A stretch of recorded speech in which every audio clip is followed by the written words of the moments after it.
Justice Kohli, क्योंकि हमने बहुत हैवी बात कर ली है, सब देखिए शांत हो गए हैं। उनको सबको लगता है कि आप लोग बहुत सीरियस होते हैं, जी। आप लोग मुस्कुराते कम हैं। अच्छा, घर में भी आप लोग ऐसे ही होते हैं या घर में भी आप लोग जाते हो सब बोलते हैं कि माय लॉर्ड आपका ही फैसला, हाँ, आप जो बोले वही है घर में? In my family, it was a all-woman family in the sense after my father passed away, उनकी मृत्यु के बाद for mother और मैं और मेरी sister, तो और मैं छोटी सिस्टर हूँ, बड़ी बहन है मेरी और मेरी मदर थी जब तक उनका इंतकाल नहीं हुआ 1 साल पहले। तो घर जाते टाइम जब मैं घर आती थी तो मुझे कहा जाता था, और बहुत माँ, और ये बात माँ या बड़ी बहन ही कह सकती है, कि जब आप घर आए कार से तो याद रखिए कि वो जो आपने मैंटल जो गाउन पहना हुआ है जज का वो बाहर छोड़ के घर में एंट्री लें। घर में आप छोटी बहन हैं और घर में वो काम करना है जो हर साधारण परिवार में आप करते हैं। पानी का ग्लास मंगाते थे आपसे? क्यों नहीं, अपने आप से कहा जाता था अब खुद ले लो, अब बहुत नखरा हो गया कोर्ट में, तुम्हारे को पैम्पर किया जा रहा है, अपना पर्स खुद उठाओ, अपने कपड़े संभालो, अपना पानी खुद लो, and by not that normalizes you, you feel human, you feel you are in connect. जब मैं तेलंगाना में चीफ जस्टिस थी तो एक दफ़ा मेरी सिस्टर ने कहा कि चले बाज़ार में जाके थोड़ी सब्जी लेते हैं। Very nice, we have Rythu bazaars there. Rythu Bazar का मतलब है वीकली फार्मर्स मार्केट।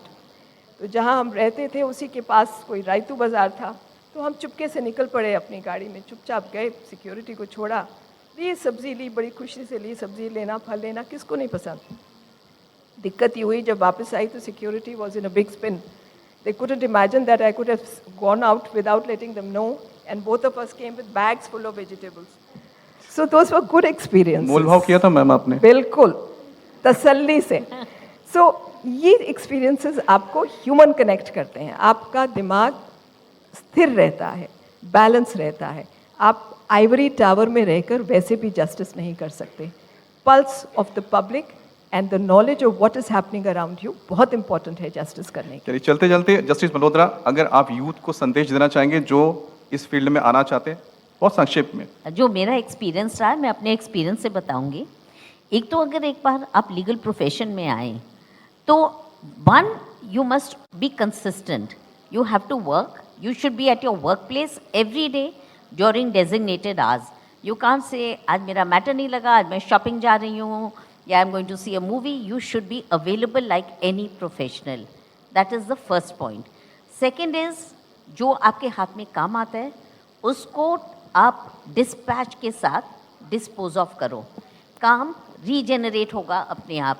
मैं आपको अपने पर्सनल एक्सपीरियंस से ये कह रही हूँ कि जो मेरा पहला मैटर आया जब मैं एडवोकेट ऑन रिकॉर्ड बनी थी, वो जैसे ही ख़त्म हुआ कोई अननोन सोर्स से एक और मैटर आ गया और ऐसे ही वो बढ़ता गया। So bottom line is that you have to discharge your work faithfully and with promptitude. And third is you must have a very good work ethic.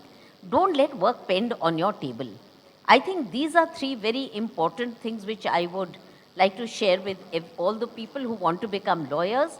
It's very important to discharge your work with promptitude and with conscientiousness. Can I add to it? Whatever my colleague has said, absolutely dot on. One more thing. Never forget to keep your heart in the right place. Right? Make sure that when you are a practitioner, it is not the fees that counts. It is the nature of work you're doing. The money follows if you're good. It should not be your target कि fees कितनी मिल रही है। कोई case में कोई client कुछ भी नहीं दे पाएगा तो आपको एक्सपीरियंस से एनरिच कर रहा है। That is equally important. So remember, keep your heart in the right place, rest will follow. And it is natural. It's not the other way around. ये बहुत ज़रूरी है।